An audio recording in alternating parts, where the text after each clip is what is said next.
Yo, what is good, YouTube? Welcome back to another JC2K video. In today's video, I told y'all earlier that I was going to do a video complaining about Tuesday content. I know I kind of did one last week, but I want to complain specifically about this drop and more broadly as well in general about how awful this content is this season and how it kind of ruins a decent part of the importance of the season. You know what I'm saying? Because at the end of the day, before we hop into it, if you haven't already, make sure you hit the subscribe button. Help me push towards the 40,000 subscriber mark on the channel. I upload every single day. Really appreciate it if y'all do subscribe. With that being said, at the end of the day, the content that is very, I think, integral to the success of my team is Tuesday content and Friday content. Those are the main content days, right? Especially Friday content. And I'll talk about Friday content in a second. I don't think it's that bad. Tuesday content this season is a complete and utter disaster. In case you're not aware of why that is, I'm going to break that down first and foremost, and then we'll talk about how that affects this season as a whole. So let's start with packs. You have a $50 spin cycle option pack box, which gives you a choice of a Galaxy Opal, a pink diamond, and a diamond. This is only good if you are somebody who wants a specific card in this set and you're willing to just spend 50 bucks to get that card exactly. Is it a good value? Compared to other packs, kind of, but only if the drop is decent and there are actually good cards in it. This drop is so bad that spending 50 bucks on a card, no matter which opal you pick, that's not top 10 at their position. I mean, Trapuka's the best pink diamond by far, but he's still not elite. And then diamond wise, they all kind of suck for different reasons, in all honesty. I mean, Lionel Simmons is probably the best of the group, but he's not great. Bam would be really good as a budget card if they would have given him decent stats and badges, but they didn't. For some reason, Bam is the same as his day one Amethyst from last year, pretty much, which is so stupid. And then Jeff Malone is undersized and not very good overall. So at the end of the day, this is a absolutely horrible drop. And I think that's the first thing you can complain about with today specifically is this might be the single worst drop of the entire year. So why would you spend 50 bucks on a drop that, like, is there another drop this year? Even like this drop, this 3-point royalty drop, Corver, Vandaway, and Kiki were all interesting for day one. Is it huge names? Not exactly, but it was an interesting drop for the first week of the game. The next Tuesday drop had Grant Hill, Derek Coleman, Ronnie Cycli, Latrell Sprewell, all solid cards. Mullen was good as well, even if he was really expensive.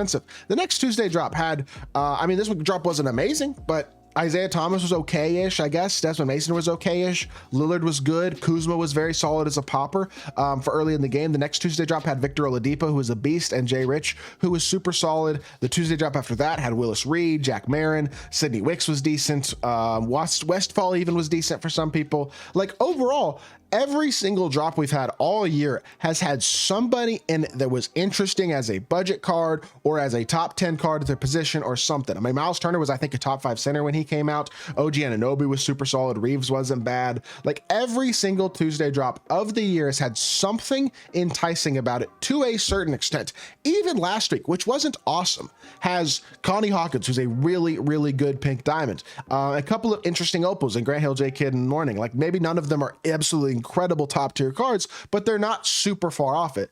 This week, we have the single worst drop that we have gotten all year, and I don't even think it's particularly close, and it still locks in for just another collection piece, which transitions into the next issue with this season, which is with this Tuesday drop style for this season, which is the absolute complete and utter greed of this drop, or of this style of Tuesday content, where you have to lock in every single set, the entire season, every Tuesday set, for one random dark matter that's already in the game. The monetary value in this is atrocious. I did the math last week. Let's say you open the $50 box to get 3 cards from the set each week. So 5 weeks this season, that's $250. That only gets you a third of the set each week. So let's be very, very generous and say you only have to pay another million to, or probably about, let's be very generous and say you only need to pay about another million for the 2 other opals, the 2 other pink diamonds, and the 2 other diamonds. Let's say that only costs you $1 million MT. That's 5 million MT and $250 this season for one dark matter. If there is even a whale in this game, somebody who spends tons of money on the game, if there is a single person in this game who completes this set, they are stupid. Stupid. Just go buy the dark matter you want. If you want dark matter Dr. J, he's the same card as his pink diamond, but go buy him. you could get him for less than 2 million MT. You want Dark Matter Kevin Garnett, he's only like a little over 1 million MT right now. Not insanely expensive. Other Dark Matters that we've gotten, I mean, packs, we got MJ in season 3. He might be 1.5 or 2 million as well. To be fair, MJ and KG, neither of them are truly incredible, like dominant cards, and Dr. J is about the same as his Pink Diamond, so they're not really must-have cards anyway. But they're also much cheaper than the other options. They're much cheaper than what it's going to cost to lock in the set. This is the worst style of content I think we've ever gotten, and it completely throws away a season of content because we're not getting really very many good budget cards with it. We're getting a bunch of garbage hidden gems they're trying to get rid of because they have all these bad hidden gems left over in Pink Diamond and Diamond that are bad cards that people aren't really interested in. So we're getting a bunch of weak drops with bad cards. Don't know why they had so many hidden gems in here if you're just going to drop the good, like a lot of the good ones first, and then you're going to drop all these bad ones later, because that takes away from the budget card content. And then on top of it, the grindable content for this season, both Tuesdays so far, has been a diamond option pack. The diamonds, not a single diamond from the first 2 weeks has been even like a good budget card. Like, this is just atrocious. It's so bad. The grindable content is a joke. I mean, why would anybody want to complete this? Because you don't even have a chance at a good card. I'd rather a free 10 bucks than this, because at least the free 10 bucks, you have a chance to get a Pink Diamond or an Opal or something like this. This, you are stuck with a choice between 3 bad cards. If you have a decent squad, these cards are not helping your lineup from this week and from last week. So the only way they salvage this is drop good budget diamonds on Tuesdays this season. That'll help make the grindable content a little bit more worth completing. And if they change that for the next 3 Tuesday drops, that would be progress. Otherwise though, I mean, realistically, this is just terrible. And the pack odds besides the option box are 1.2% Pink Diamond and less than 1% chance of Opal. So terrible pack odds as well, besides this option box. And the option box is unsellable. So what that produces is an auction house where the cards themselves are much more rare. These cards have been out for over an hour as I record this video. There are 2 Gordon Haywards, 2 Wes Unselds,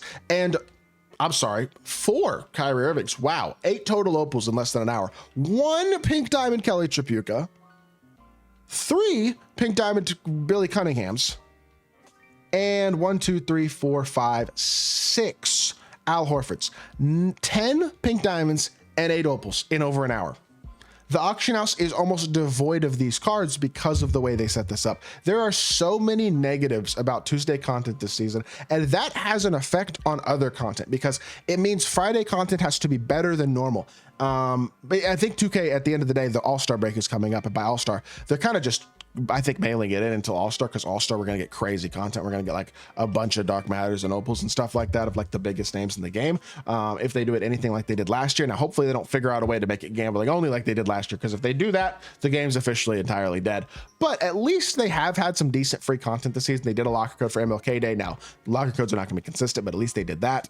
The win streak for Ron Artest was awesome. If they continue to do good card win streaks this season, that would be a great part of content. There was grindable content on Monday that dropped for a free Pink Diamond. Wasn't a great Pink Diamond, but still, it's better than nothing. They have to have stuff like that consistently every single week, though, in order for this season to be decent, because otherwise you're just completely wasting one of these days of content, and the other day of content is going to be a money grab still, like ever, even if it's not as bad as Tuesday content. So as a whole, that is my frustration. I hope y'all do understand. If you did enjoy the video, make sure you hit that like button, leave a comment, and subscribe. I'll be back with more 2K content very, very soon, and I appreciate y'all. Peace.